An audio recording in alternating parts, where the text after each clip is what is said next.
Nung lilabas na ni Skastakli, gulat na gulat ako. Parang nag-iba na yung karera dito ni Skastakli, hindi na siya rapper.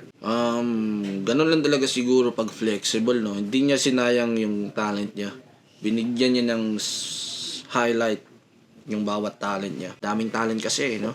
Daming talent tong tao na to eh. Nalilito na siguro siya kung ano yung popokosan niya. Kalimutan ka.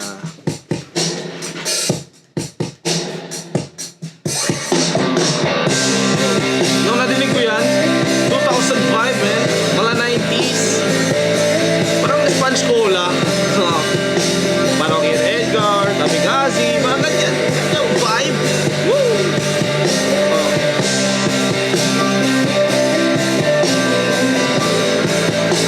Sana no, banda yung nilagay dito, no? Banda. Hindi Skastakli, kundi yung banda nila Skasta.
Sana si Skasta hindi gagawa ng kanta ng hindi related kung ano man yung mga nakaraan niya.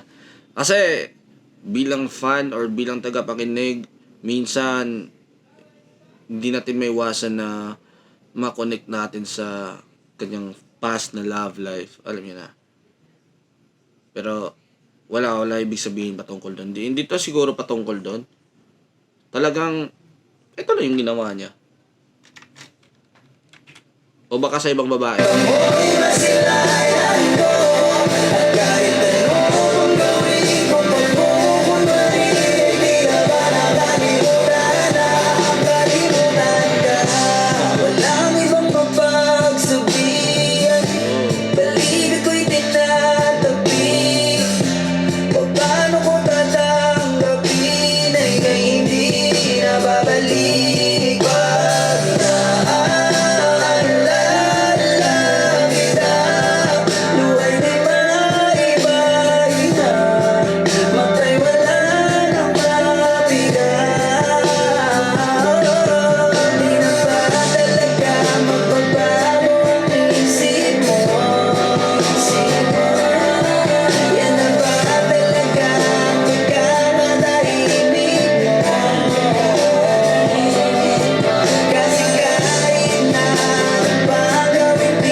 Kaya ko ng solo. Hindi, joke lang.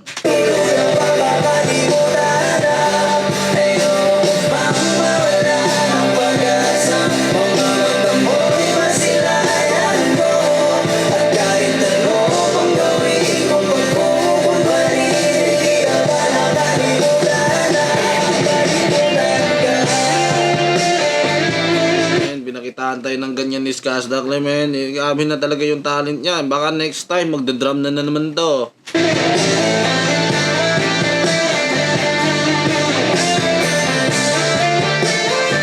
Baka next time, mag-piano naman. Malabruno. Malabruno Mars.